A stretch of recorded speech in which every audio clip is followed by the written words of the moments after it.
Okay, good morning. My name is Banuk Mahanama. Today's my presentation is about default GitLab CI pipeline for pipeline using AutoDevops. So yeah, continue on. So this is the outline of my presentation. First, I will go through the concepts of continuous integration, and I will go through the concepts of continuous integration as defined by GitLab, and then I will move on to the options that we have been given in GitLab CI for continuous integration. So we have two options. We have the standard GitLab continuous integration, and also we have the option to go for AutoDevops. And then I will move on to the AutoDevops, and I will go. Oh, we will discuss an overview of the AutoDevops. We will discuss about the features and stages and the internals of the AutoDevops. And then afterwards, we will see how we can configure an AutoDevops from a repository we are having on GitLab. And then finally, I will do a showcase of a demo application where we will where I will show you how we can leverage the functionalities offered by GitLab and the features, how to access them and how to we see them and how to access those features given by GitLab AutoDevops. So moving on to next. So the continuous integration is defined by GitLab as for every code change pushed to the repository by developer. So the application is automatically and continuously built, tested, and deployed for review. So what this means is that when a developer is pushing the code change, the CI pipeline will take care of the processes of uh, building, testing, and the deployment to a review environment. So all these processes will execute in accordance with the rule sets or the policies set by the organization. So the most important aspect here to highlight is the whole process of building the whole the process set of building, testing, and deployment is continuous and also automatic. So in the case of GitLab CI, GitLab provides us with two options. So we can either go with the standard CI, and also we can go with uh, the auto DevOps option. So the first option is to go with the standard GitLab CI. So here we have to, this is the classic way. That means we are adding a .gitlab CI YAML file in our repository. So in this case, we have to configure everything from scratch. As you know, from GitLab CI, we have so many concepts in this GitLab CI. So we have pipelines, we have stages, we have jobs, and we have environments, we have policies, job policies. So in the case of the standard approach or the default, in the case of the standard approach or the traditional approach, we have to define everything. We have to define what is going to be my pipeline, what is going to be my stages in the pipeline, and how the jobs are given to the pipeline, and what is my environment. So what is going to be my deployment environments, and what is going to be how is going to be my review environments, and so and so. So I have to define all the policies, job policies, what should be a manual job, what should be an automatic job, and likewise. So we have to do everything in the GitLab CI YAML file. We have to define all the scripts. We have to define all the variables. So this requires so many configurations to set up. And since we are starting from the scratch, this seems to be a bit overwhelming for a developer. So that means because we have so many configurations, we have so many points, we might lose something, and we might misconfigure something, and we might not get the exact result we intend to. So the alternative to standard pipeline is the GitLab AutoDevops. So here, the many aspects of the pipeline is inferred from the source code that is available in the repository. So the everything relating to your project is auto discovered from your source code. So the jobs and the jobs are the smallest concept is jobs are based auto discovered jobs are based on the language and the framework. So the language and the framework is auto discovered from your code. For instance, if you have a repository containing a Ruby code, and if you have the GitLab Auto DevOps enabled, so the GitLab will be able to figure out that you're using Ruby, and it will able to figure out the framework as well. For some cases, whether you are using Ruby with Rails. Another example would be something like JavaScript along with Express. And based on what is inferred, the jobs are created by Gitlab. So if you have a Ruby environment, so it is going to include or create a job structure for a Ruby build job. In build job, it will create job structures for test jobs. It will create job structures for deploy jobs, depending on the environment. So initially in environment, your language and the framework is inferred, then based on that it is going to create the jobs for you. So then the jobs are assigned for the stages. So we will have build jobs, so build jobs will be assigned to the build stage. Then we have test jobs, we have the test jobs will be assigned to the test stage. Likewise, the only selection you have to do here is to select the pipeline strategy. For the pipeline strategy, GitLab provides us uh, a selection from three common pipeline strategies. So these three are kind of the most commonly used strategies, and they seems like they are kind of a generalized version of the most common strategies in a continuous integration environment. So if I compare this setup with the previous one, that means the standard GitLab CI approach, here we have minimal to no configuration, no level of configuration. We are just simply saying what is my pipeline strategy, and I'm just adding my configuration files according to my language and the framework I'm using. That's it. So that means this has minimal configurations. So in the case of AutoDevops, so in the case of AutoDevops, we have for the self-managed instances, the AutoDevops option is enabled by default. So for the users of the gitlab.com, they have to manually enable the AutoDevops option. So to manually enable the AutoDevops option, you have to go to the settings and then select CI/CD. From that, you will get a menu like this. From this menu, from the according in your project, you have to select the AutoDevops options. Then also you have to select the deployment strategy. So you will have three deployment strategies. You have to select the one suits most of your requirement. And once another important thing here is to delete the GitLab YAML file. So if your repository contains a GitLab CI YAML file, it is going to override the contents or override the settings that is available with the AutoDevops. So it is important to delete the GitLab CI YAML file if you are having one, and also not to add the GitLab CI YAML file, because it will prevent the pipeline from getting executed, because it will always default to the GitLab CI YAML file. So in the case of AutoDevops, if AutoDevops has, at the date of this presentation, AutoDevops has 14 features. And out of these 14 features, we have auto dependency scanning, license compliance, dynamic application security, and browser performance testing. All these 5 features are only available for the paid users of GitLab instances. So all the other features are freely available for all the users of GitLab CI GitLab instances and gitlab.com. So out of the freely available features, I'm going to select auto build and auto test, auto review, and auto deployment for my discussion in later sections.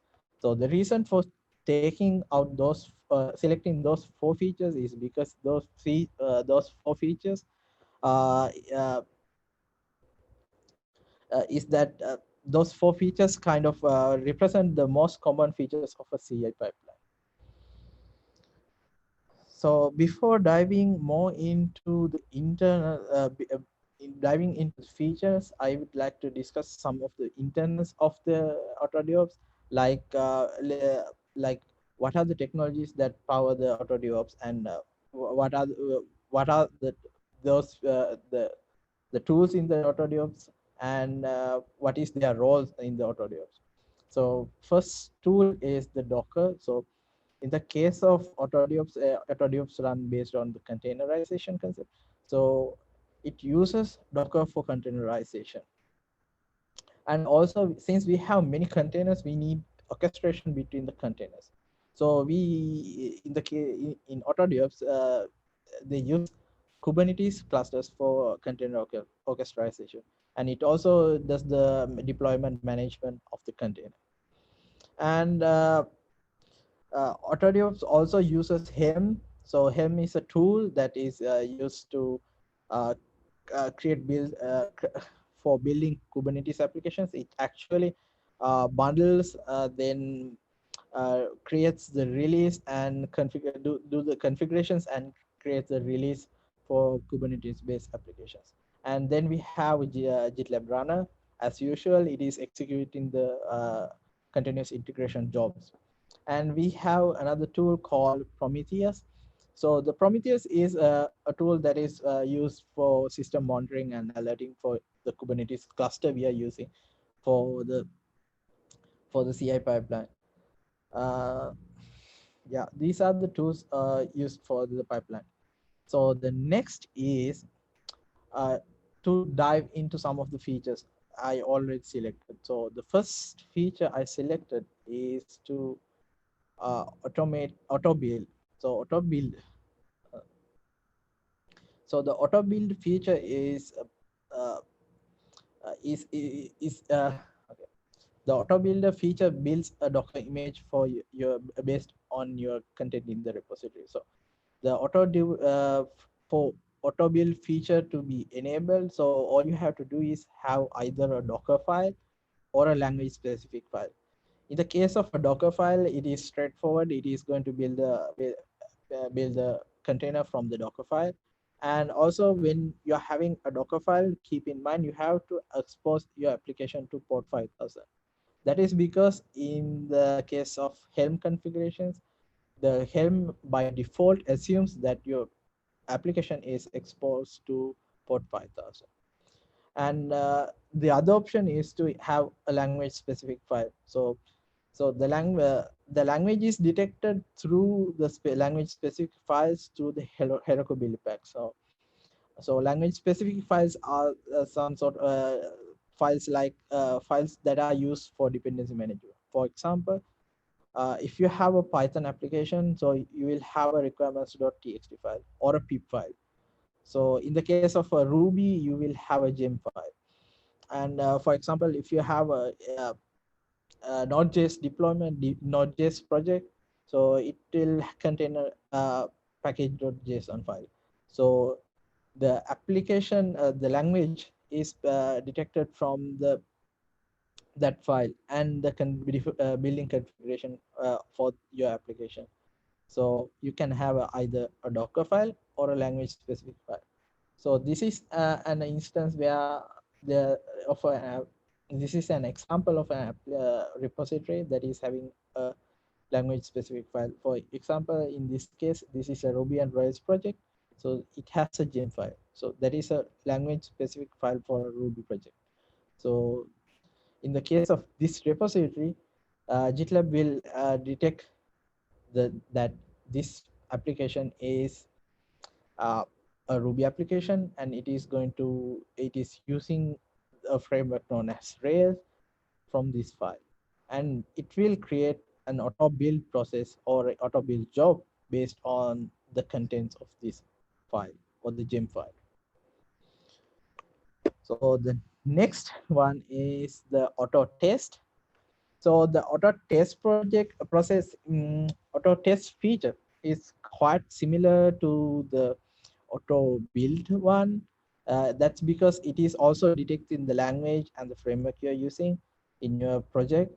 So it all, in the case of auto test, it also uses Heroku and Heroku build packs to detect the language that you're using and to detect the framework that you're using. So based on the configurations available in the language specific file in your repository, it will uh, detect the test cases that the test environment and the test setting you have to run your test, and it will run the appropriate test accordingly.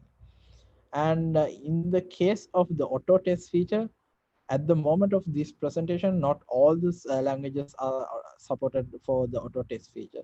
So some of the most common languages supported by this feature are Ruby, Node.js, Python, and Java. And one of the most important thing for the auto test is that you have to include the test in your application. So if you have the test included in your repository for your application, it is going to run the test. Otherwise, there will be no test run during the run. The next feature of the GitLab AutoDevops features is the auto review apps. So the auto review apps is so auto review apps enables us to have review apps for different features. For example, in a real world scenario, we as developers we will not be pushing our changes to the master branch. Instead, we will be adding our features to feature branches, then merging to the master branch. So for each feature branch, we might have the requirement to showcase our application or the feature that we have developed. So this auto review feature enables us to have review environments for every development branch or feature branch we are having in our project. So these review applications are temporary applications. So they will be available until as long as you have the branch available, feature branch available, the application is going to be there. As whenever you delete your branch, the review application is going to be also deleted. So this is an example pipeline for a review branch. So we have a feature branch.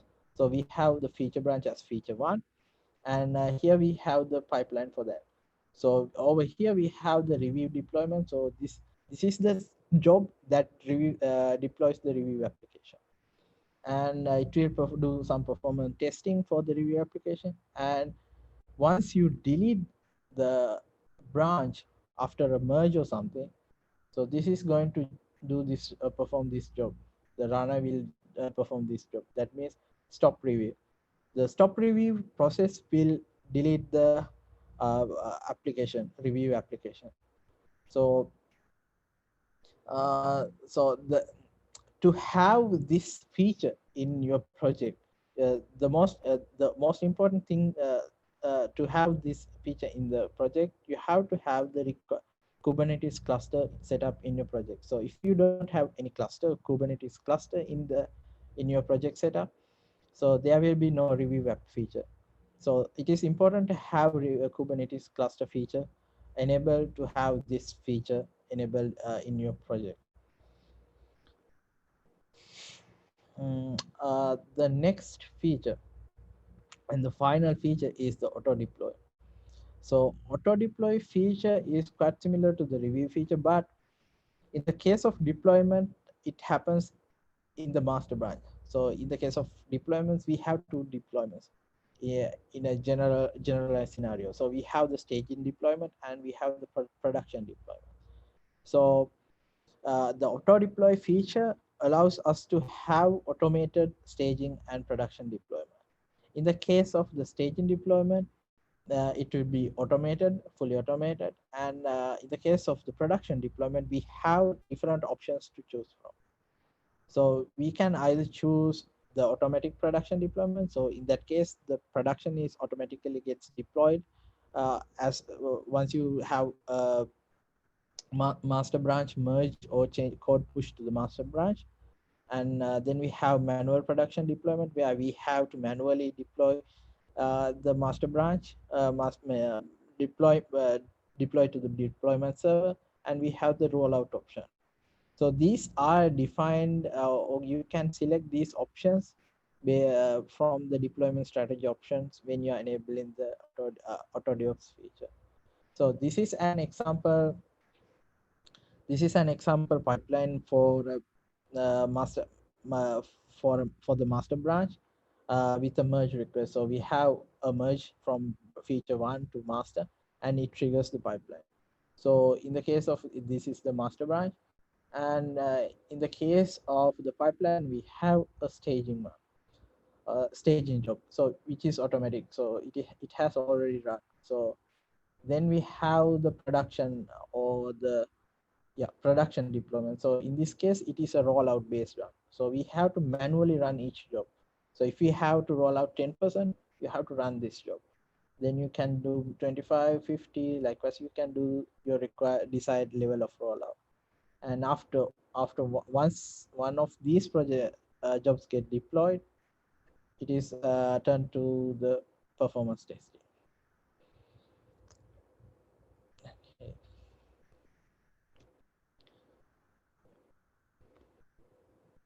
So now we are moving on to our next step. So our next part of our discussion is to look at how to configure the AutoDevops feature.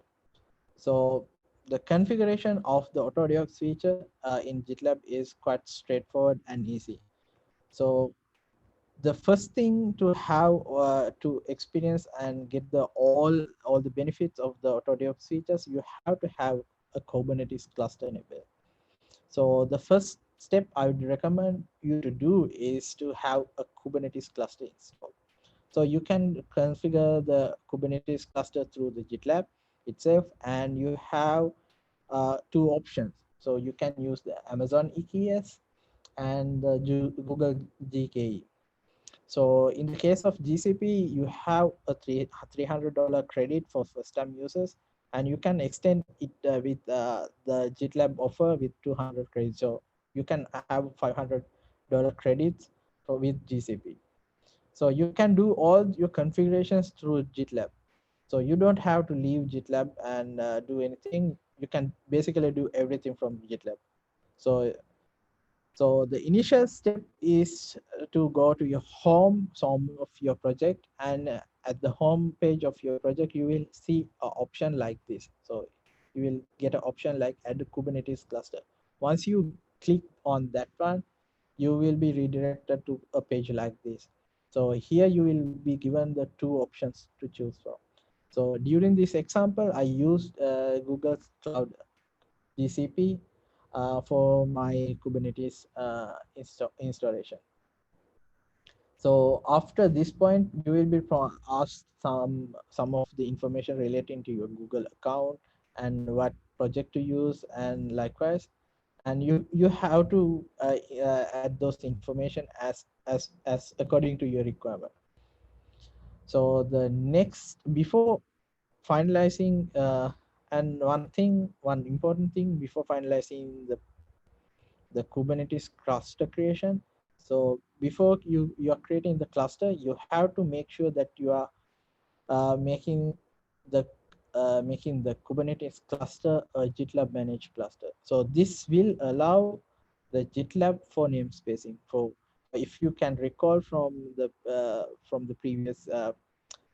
previous slide, so we have namespaces for staging, development, and review environments. So if you do not click this one, you will not get that feature. So if you want to get that feature, you have to make the cluster a GitLab name managed cluster. So the next step is to install applications that are related with the cluster. So in the case of the Kubernetes cluster, we are using two applications related with the Kubernetes cluster. So the first one is the Ingress. The second one is the Prometheus.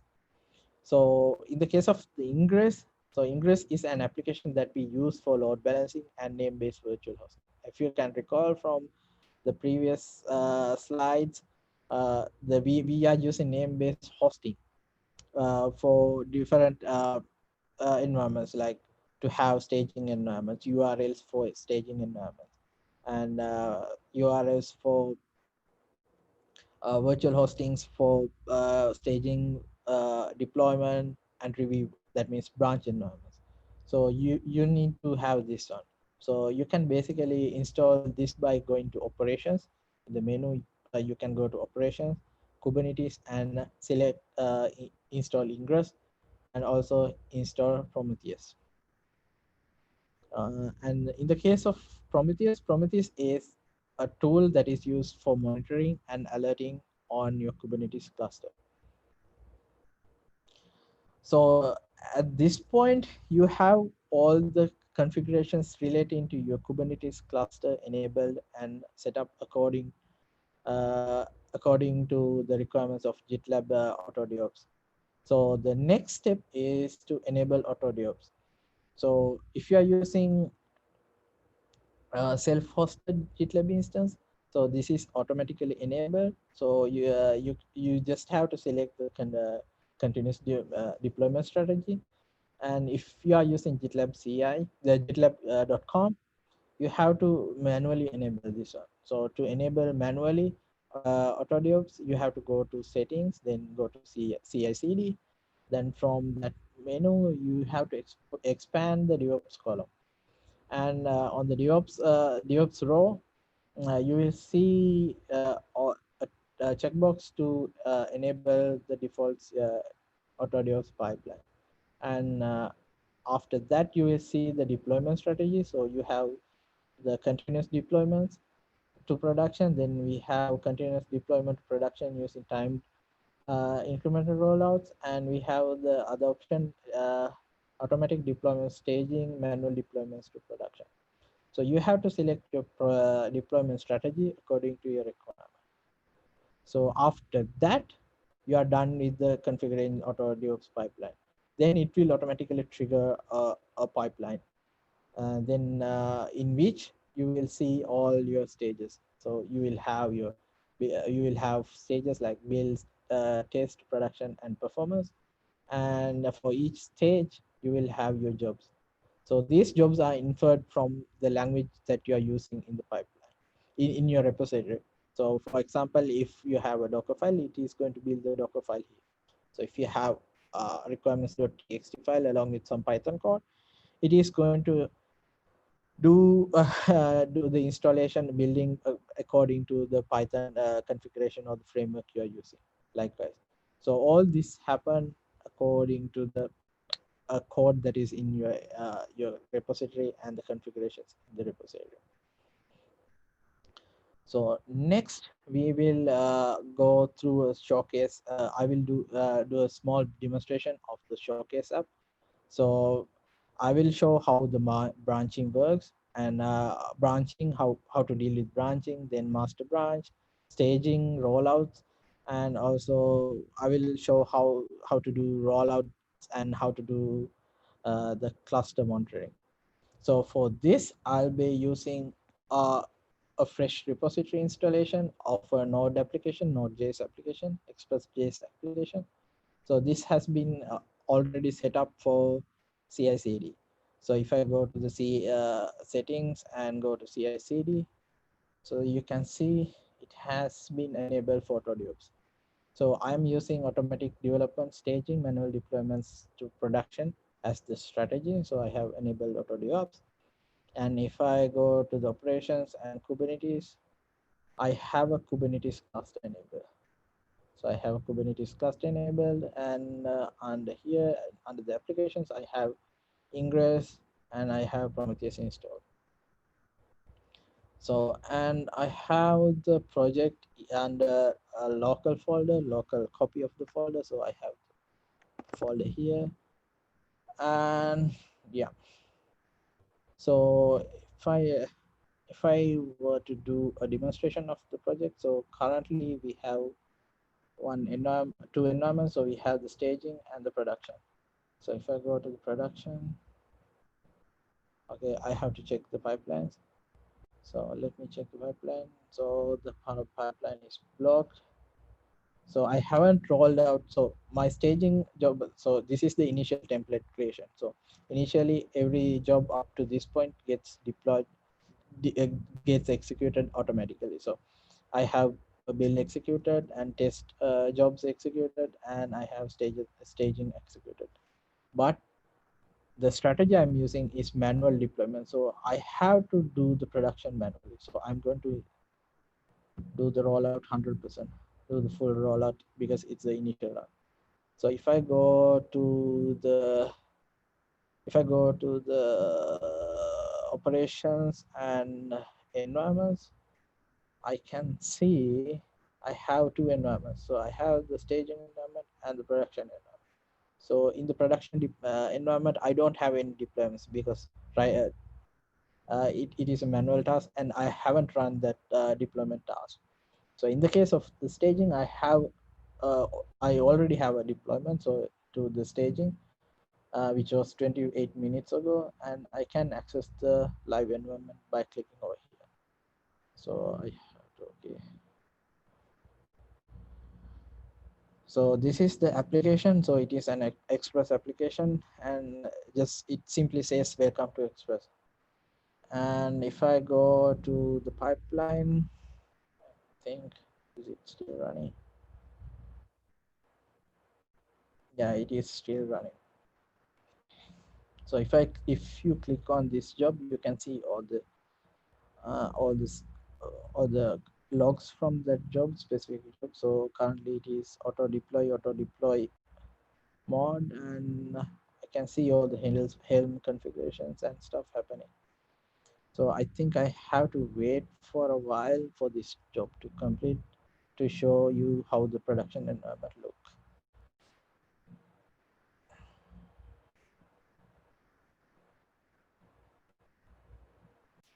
Okay, now the production environment has the jobs to roll out 100% has passed and completed. So if I go to operations and environments, I can see the production environment with the update 33 seconds ago, and I can open the live environment and I can see, okay, I'm going to accept the risk and continue. I'm seeing the same thing. So I have the same thing on the staging and same thing on the on the deployment environment. So I have a cloned version of the repository in a local folder. So what I'm going to do here is I'm going to simulate a real world scenario. So right now I'm a developer, so I need to add a feature to my project. So the first thing I will do is to create a project. So I'm going to create a branch for the feature. So I'm going to say it's feature one. Let's see. Let's say feature one. It's branch. Git branch feature one. Then I have to check out to that.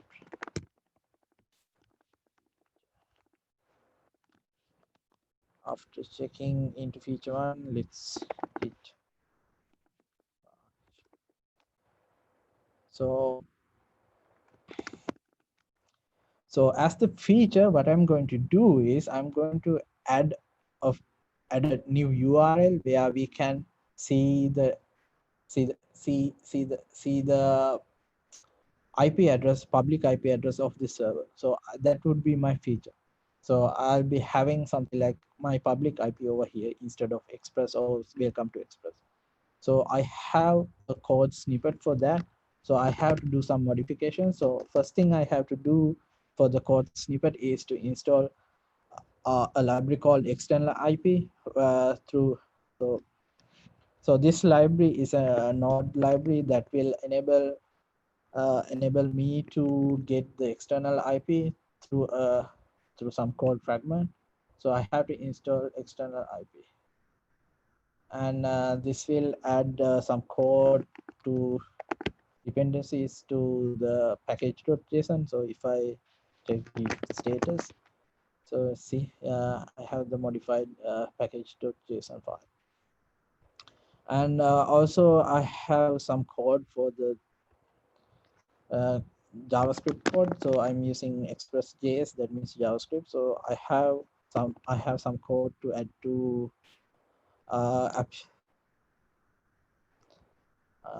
the app. So I'm going to add codes to, let me see the app.js. No, it's not. I'm going to add code to codes directly to the router. Let's see.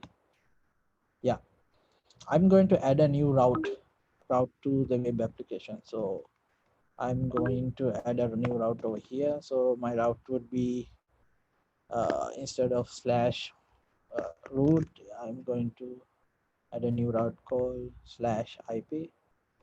So which is going to be a get one. So I'll be using get IP library, and I will get the IP, and instead of the title express, I'm going to display the IP. So if I get an error, I'm going to display error.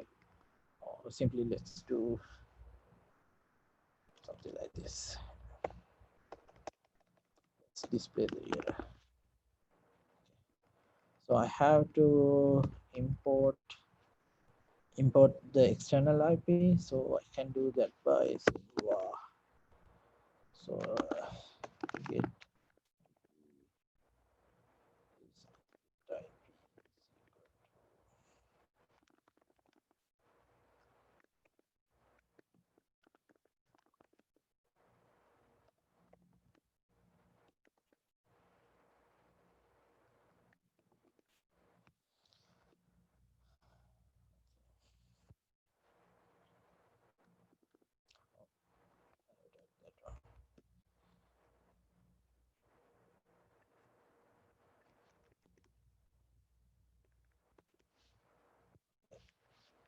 So now I made the required code change, and I should be good to go. And if I do git status, I have a package log file, package JSON. I have the routes index.js. So I'm going to do a commit. So I'm going to quickly check I'm in the correct branch. Yeah, I'm in the feature branch. So I'm going to git add package.json.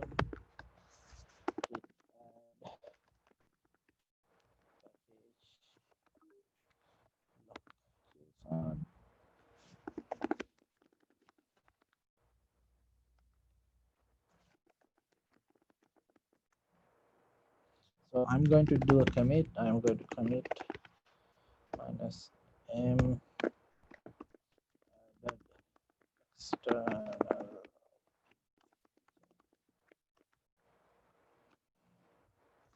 I'm going to push.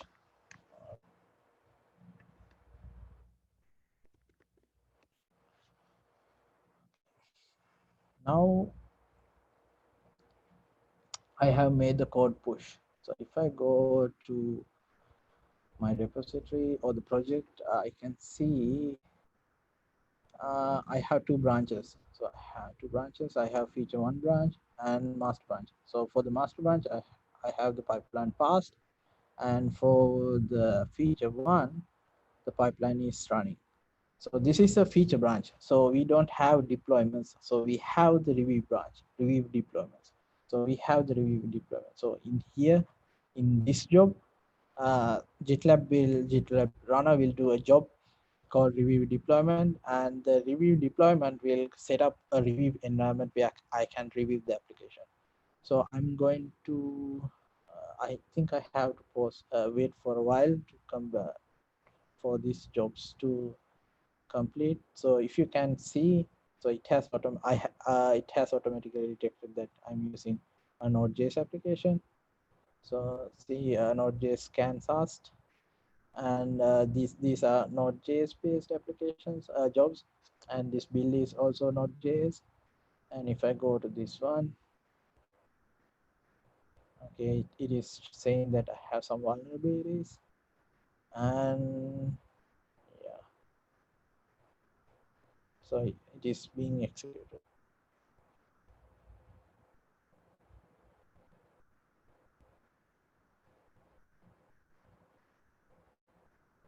Now the job has been completed. So if I go to my pipeline, it should show passed for that specific job. So build has passed, and also the test.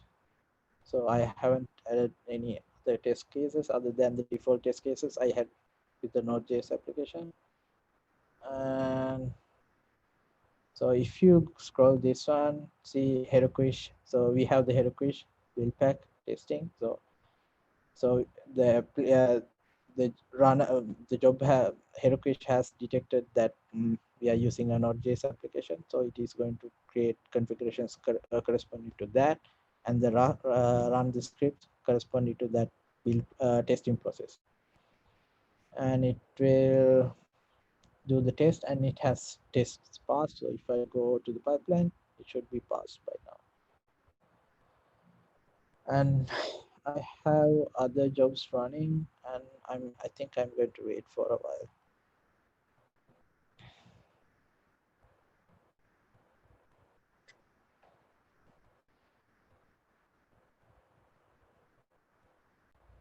Okay, now the review job has completed. So if I go to the review job, it has passed, and see if you can.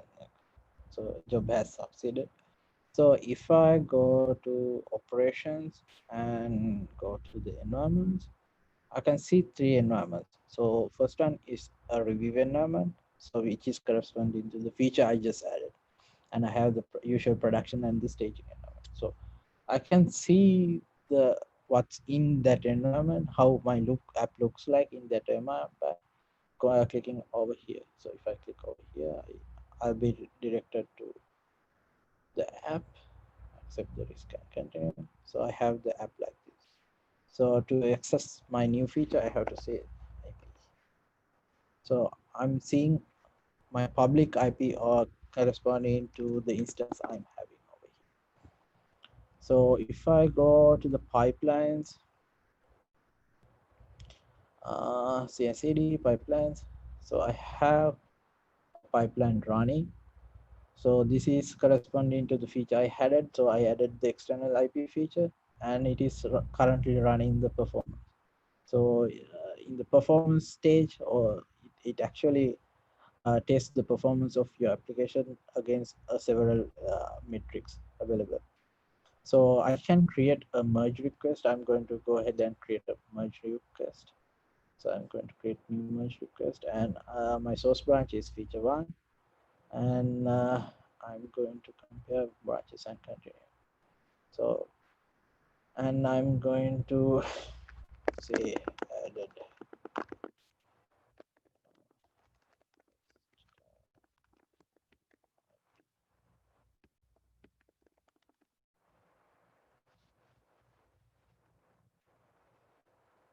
something like that, and I'm going to assign that to me,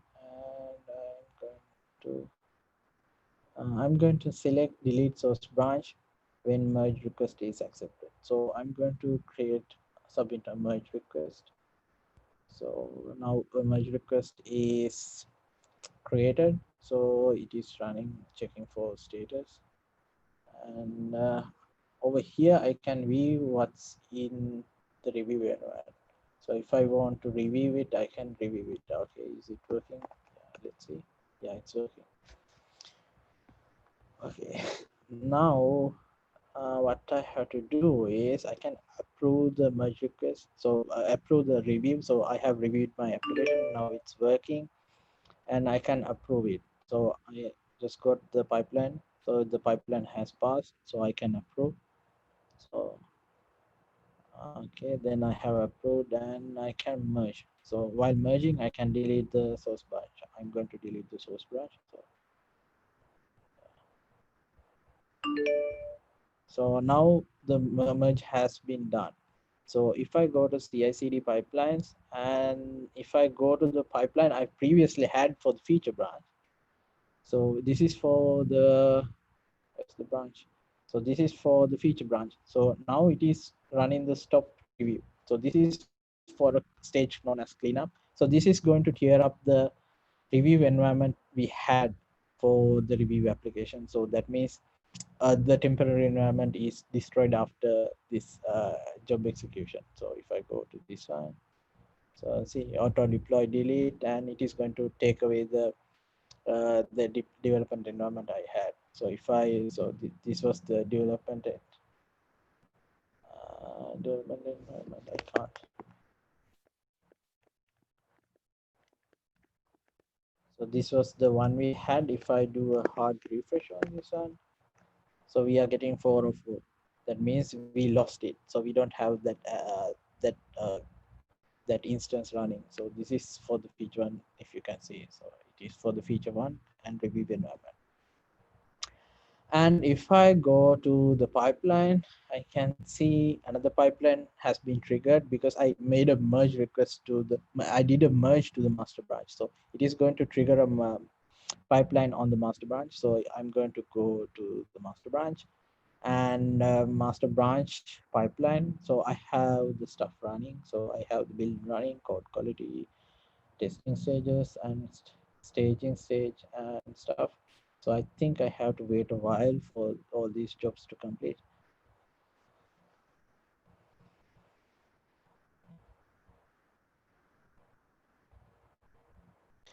Okay, now the pipeline has completed up to the staging stage. So we have the build stages completed, test stages complete, test jobs completed, and staging jobs completed. So if I go to my environments, the operations and environments, if I go to the environments, I can see I have two environments. So I did the merge request and deleted the branch. So I don't have the review branch. So that means I don't have the review environment. So then I have the staging and the production. So my app has been deployed to the staging stage. So I'm going to staging environment. So I'm going to go to that and I'm going to say /IP. So I'm getting the public IP of that run. So if I go to the production environment and if I do the same, it is not going to work because I haven't deployed still to the production, because the pipeline, if I go to the pipeline, so the pipeline says it is manual. So we choose the strategy manual. So we have the rollout. So I can do a rollout 10, rollout 25%, 50, and 100. So I'm going to do a partial rollout. So let's say I'm going to select rollout 50. So this will create two instances, uh, two pods actually, and we will have one version with the updated update and another without the update. So ideally, if we ran like 10 times, we should get like 5 times with the result and 5 times with the 404 like this. 404 like this. So not this one. I think this is, yeah, not found.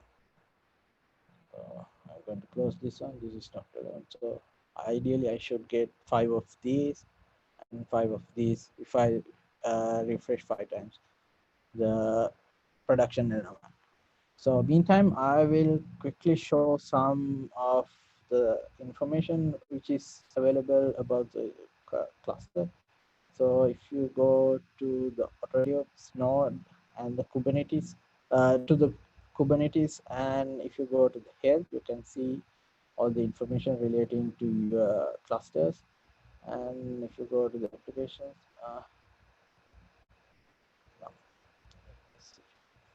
and also you can see uh,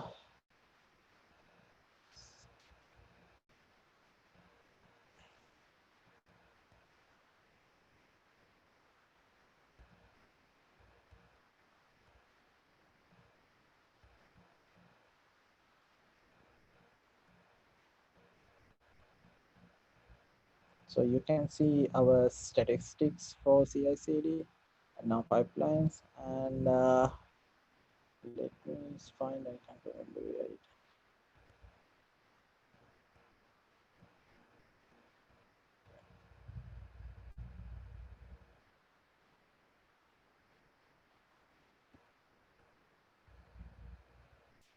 So we have our rollout 50% completed. So if I go to the pipeline, CI/CD pipelines, so we have this job completed. That means we have rolled out 50% of 50%. So that means if I go to the environments, let me go to the environments, and if I go to the production, I have the link for the production environment. So I'm going to click on this one. So this is my production environment. So we have DevOps node and it is the production. So if I do /IP, and hit it like so 5 times, I should get 5 with the result, 5 without the result. So I'm going to hit it again. So I'm getting the result and I'm not getting the result. So it is switching back and forth between different instances. So different instances that one is this version, this instance is not having the updated version, and this one is having. So we did the partial, that means 50%. So we are actually getting 1 and 1. So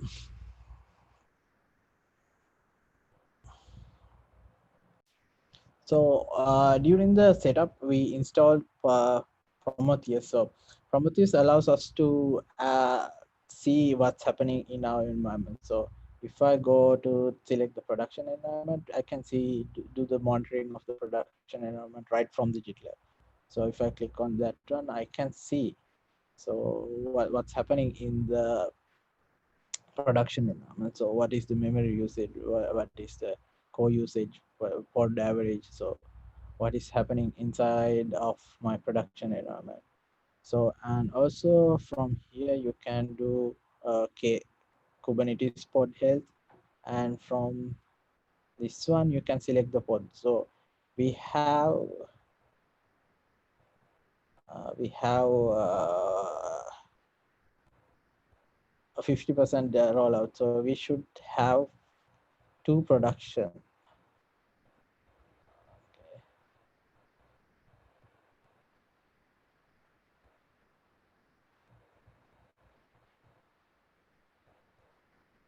I can't really find it. So out of all the pods you should have, okay, we have 1 production rollout. Okay.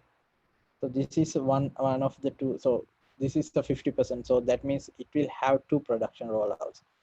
So it takes 2 to make it 100%. So we have 1 production rollout. So we have the statistics for that one. And if I go over again, so I should get another one. I think this is the other one. So this is the other one. This is the production, and there's another one called production rollout. Let me see. So, yeah, I have production and the production rollout, and I also have the staging environment. If I go to that one, and I can see what's happening in there as well. And also I have different environments. So I have the Ingress, and I have Prometheus and Ingress, and all the hoops and stuff. So I can see everything from here. So if you have installed the Prometheus, this is available to you. And if I go to CI/CD, so if I go to the rollout, and I'm going to do the 100%. So if I do the 100%, I should ideally get the IP address every time I hit this one. So instead, currently I'm getting 404 for some, IP address for some. So I'm going to do that. So I'm going to do the 100% rollout. I'm going to wait until it completes. So yeah.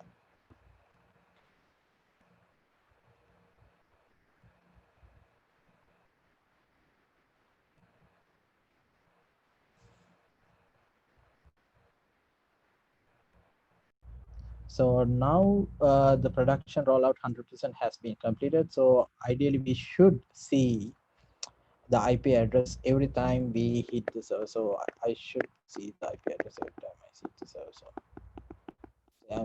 I'm not getting 404 anymore. Yeah. Yeah.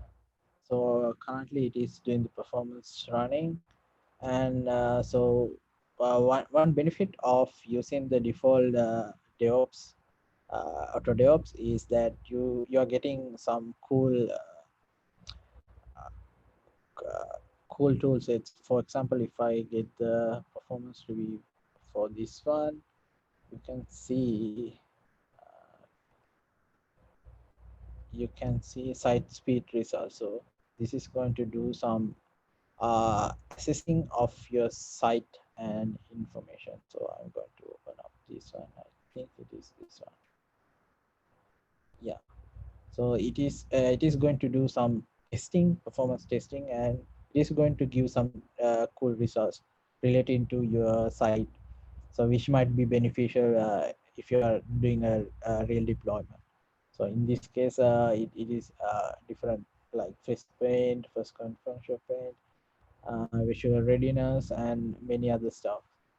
So this is for the review feature, and this is site speed. Yeah, it is site speed. And I can get so many information. So I have top list. So what happened, and slower responses, what were the slowest ones, likewise. So depending on the information here, you can do reviews as well. So yeah, I think that's it for the presentation. Yeah, yeah, that's it for the presentation. So if you have any questions, I would like to help you, and you can post your questions under issues on our DevOps repository. I'll be happy to help you, and thank you.